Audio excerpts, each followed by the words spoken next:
문제. 자동차 점화 장치에 대한 설명 중 각 물음에 답하시오. 그림이 나오고 이제 부품을 이제 3개 쓰는 거 나왔었는데 실제 이제 기출 문제에 나왔던 그림하고는 이제 달랐습니다. 기출 문제 그림으로 나왔으면은 바로 이제 뭐 배전기, 과학 케이블, 이제 점화코 이렇게 썼을 텐데 그림 이제 실제로 문제 나왔던 거는 이제 이렇게 좀 뭉툭하게 세로로 좀 이제 기둥처럼 생긴 뭉툭하게 생긴 게 이렇게 제 기억으로는 이런 게 있었고, 그 다음에 그 앞에 이제 이렇게 좀 널찍하게 생긴 이제 그 부품이 있었거든요. 저는 이제 요거는 이제 점화 코일이라고 썼고, 그 다음에 이제 널찍한 요거는 이제 배전기라고 썼습니다. 제 생각에는 이제 이게 맞을 것 같은데, 이제 인터넷에 찾아봐도 정확하게 이렇게 그 문제에 나와 있는 그 부품으로 정확한 그림은 안 나와 있더라고요. 일단은 뭐, 이거는 일단 정확히는 모르겠습니다. 제 생각엔 이제 그 점화 코일이 좀 세로 기둥처럼 좀 묵직하게 생긴 거 요거인 것 같고, 널찍하게 생긴 게 이게 배전기 같은 이제 생각이 듭니다. 그 또 연관된 문제가 이제 시동을 걸 때 점화 코일 시동을 걸 때 점화장치 전류의 흐름을 순서대로 쓰시오. 요거는 이제 우리 이제 암기사항에 났던 거죠. 점 빼시, 점 빼고 스, 점화 스위치, 배터리, 시동 모터, 점화 코일, 배전기, 고압 케이블, 스파크 플러그. 요렇게 쓰면 이제 정답. 이거는 이제 정답이 나와 있는 거죠. 다음 문제. 화재 조사 분석실 구성 장비 5점짜리인데 이 기출 문제에 없어서 이제 좀 당황했죠. 예, 기출 문제 나왔으면 이제 뭐라도 썼을 텐데 저는 뭐 전혀 아무 생각이 안 나서 뭐, 예, 뭐 발굴 장비 뭐 기타 등등 이렇게 답하고 상관없는 걸 썼습니다. 이걸 맞추신 분은 참 대단하신 것 같습니다. 다음 문제. 요번에 생석회가 수분과 반응했을 때 뭐 가로 열고 뭐 발생이 돼 있는데 생석회가 이제 산화칼슘인데 이제 물과 반응했을 때는 이제 수산화칼슘하고 수산화칼슘이 이제 나오는 그런 방식이거든요. 그래서 저는 이제 수산화칼슘이라고 썼습니다. 맞겠죠? 그 다음 이제 금속 나트륨은 이제 수분과 반응하여 뭐 가로 발생. 요 뒤쪽에 이제 반응식 물과의 반응식에서 이제 수소가 발생하니까 저는 이제 수소라고 적었습니다. 다음 문제. 요게 이제 그 보통 기출 문제에서 이제 순서대로 나오고 뭐 자료 수집을 넣는다든가 아니면 이제 가설 검증을 넣는다든가 요런 이제 문제가 대부분이었는데 문제는 가설 수립은 뭐 가로 열고 추론 모든 가설을 검증하는 갈로 추론 요렇게 이제 문제가 나왔었거든요. 그 이제 제가 필기 문제를 찾아보니까 이제 여기 우리 그 기출 문제에 나왔던 것 중에 가설 검증에서 이제 연역적 추이라고 이렇게 나와 있었습니다. 가설 검증. 그러면 이제 뒤쪽에 모든 가설 검증은 뭐 연역적 추론이 맞겠죠. 앞에 가설 수립은 이제 기납적 추론이 되는 거고. 예. 그 이제 필기에 관련됐던 문제들이 이제 화재 조사 시 발화 지점 가설에 대해 사고 실험을 통해 분석적으로 검증하는 방법은 연역적 추론. 이거는 뭐 우리 문제랑은 조금 이제 더 헷갈리기도 한데 다음 기출 그 필기에 나왔던 문제는 화재 조사 시 조사관이 분석한 데이터를 토대로 화재 확산, 발화점의 규명, 화재 원인 등에 대한 가설을 만들어내는 관역 기납적 추론. 예. 가설 수립은 이제 기납적 추론하고 이게 맞겠죠. 제 생각엔 앞에 기납적, 뒤에 이제 연역적이 맞는 것 같습니다. 다음 문제.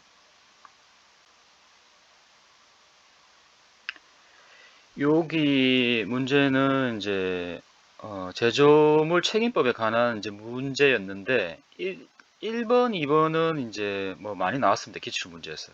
근데 3번이 이제 요런 문제는 저도 못 봤거든요. 그냥 저는 이제 내용상으로 봤을 때는 이제 일단 3번부터 1번부터 다시 할게요. 제조물 책임법은 제조물의 결함으로 발생한 손해에 대한 이제 제조업자의 손해배상을 규정한다. 그 다음 2번 설계상 결함. 설계상 결함에는 제조업자가 합리적인 대체 설계를 채용했더라면 땡땡땡 대체 설계 나오면 이제 설계상 결함이죠. 그리고 마지막 세 번째가 이제 좀 뭐 맞출 수도 있고 못 맞출 수도 있는데 뭐 제가 이제 문제 풀 때는 이제 제조물의 결함으로 요 내용을 입은 자에게 손해를 배상한다. 그러면 누가 손해를 배상했냐 이렇게 생각해서 이제 제조업자로 저는 적었거든요. 예, 그래서 이제 정답도 이제 제조업자가 맞습니다. 제가 찾아보니까 제조업자. 다음 문제. 요거는 이제 우리 암기사항에 나왔던 거죠. 박리은이 발생하는 조건 5가지 쓰시오. 이게 조금 양이 많아서 좀 제대로 쓰셨는지 모르겠는데 박리은이 생기려면 철근 콘크리트 슬라블에 공구리 10번 차라. 저는 이제 여기다가 또 요거까지 같이 외웠습니다. 여기까지 같이 해야지 좀 더 쓰기가 편하거든요. 철콘, 콩골, 노슬, 공수, 일지, 철근 등 보강재와 콘크리트의 서로 다른 열팽착률, 콘크리트 혼합물과 골재 간의 서로 다른 열팽착률, 화재에 노출된 표면과 슬라브 내장재 간의 불균형한 팽창, 콘크리트 등의 내부에 생성되었던 공기방울 또는 수분의 부피 팽창, 열을 직접적으로 받는 표면과 그렇지 않은 주변 또는 내부의 서로 다른 열팽착률. 이게 10점짜리라서 좀 큽니다. 이게 다 적으셔야지 10점을 받을 수 있습니다. 다음 문제.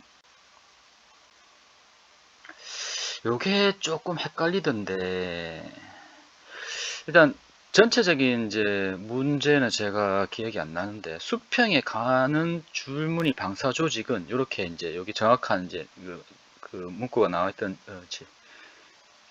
문제에 나왔던 이제 그 지문인데 저는 이제 월러라인이라고 썼는데 이게 리플 마크냐 월러라인이냐 그게 문제인데 제가 이제 기출 문제에서 봤던 문제가 바로 이제 요 문제거든요. 요 문제. 요게 이제 수평에 가는 줄무늬가 아닐까 싶어서 월러레이라고 썼는데 이게 이제 기본서의 이제 내용을 읽어보면은 정확하게 이제 그 이번 시험에 나온 문제대로 수평에 가는 줄무늬 방사 조직이라고 하면은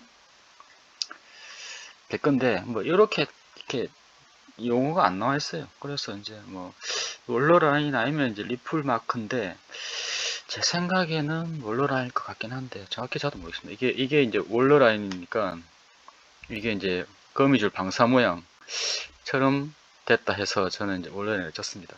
이건 이 답은 정확하지는 않습니다. 다음 문제.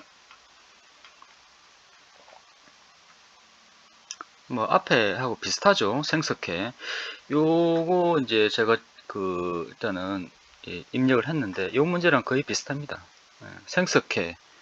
예, 비 오는 날 생석회 이제 빗물과의 이제 화학 반응식 산화칼슘, 그러니까 물과 만나면 수산화칼슘이 나오고 15.2 kcal per mol. 그 다음에 색깔은 이제 푸른색, 청색. 다음 문제. 요게 좀 이제 황당했죠.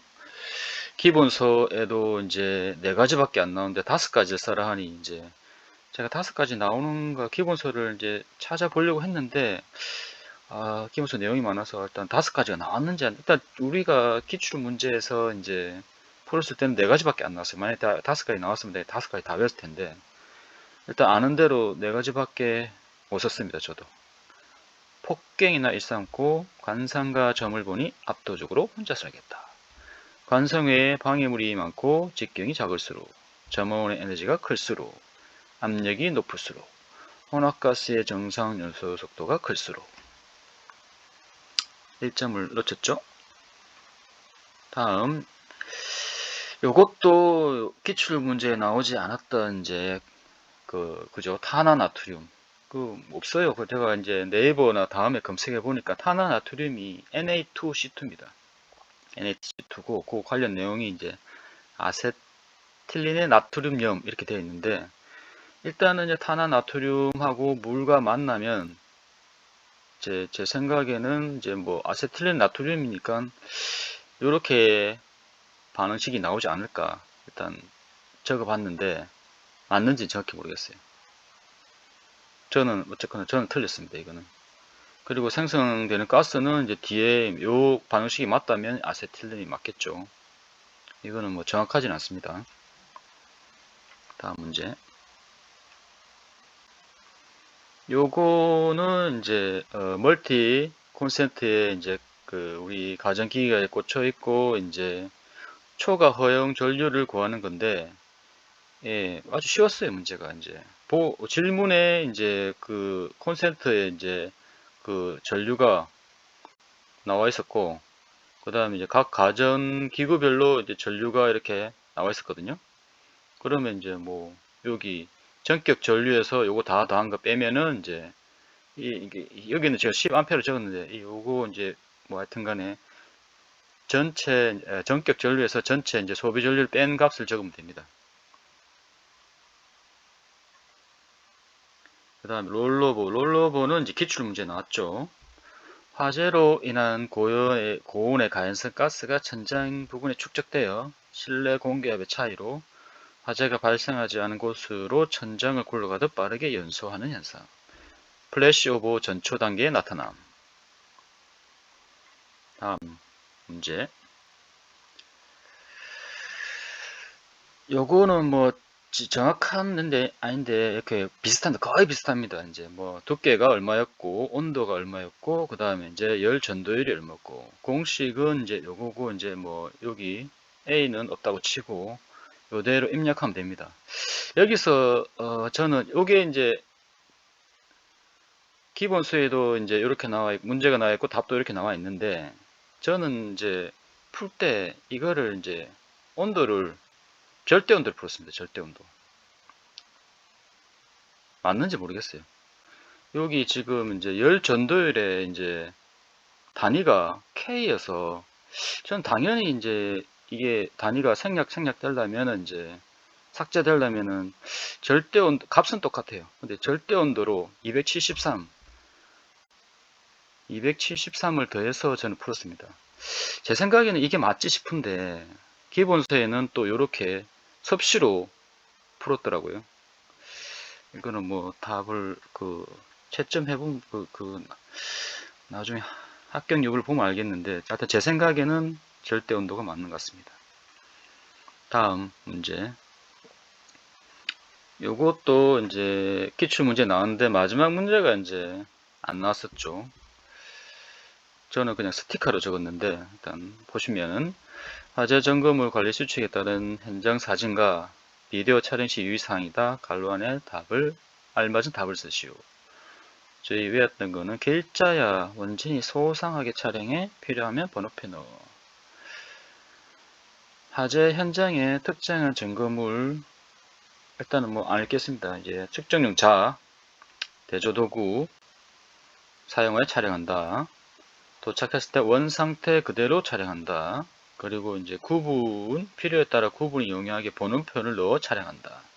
마지막에 이제 현장 사진 및 비디오 촬영과 현장 기록물 확보 시에는 연소 확대 경로 및 점검물 기록에 대한 번호표와 화살표를 등을 활용하여 작성한다. 이거는 뭐 기출 문제에 안 나왔던 문제죠. 이제 아시는 분은 맞췄을 수도 있고 저는 이제 틀렸습니다. 자, 마지막 소화시설 두 가지.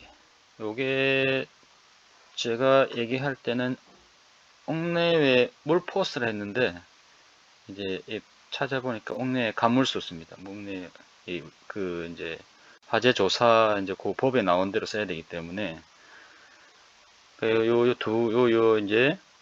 6가지 중에 이제 2가지를 쓰면 됩니다.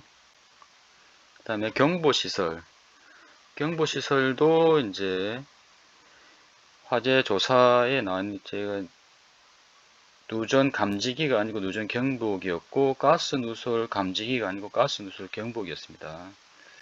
그거 제가 썸네일에 이렇게 표시를 해놨는데, 예, 보시면 되겠고, 그 중에서 등등 있는데, 두 가지를 저는 이제 자동 화재 탐지 설비와 기상 경보를 썼습니다. 이렇게, 요거는 뭐 어렵지 않은 문제였죠.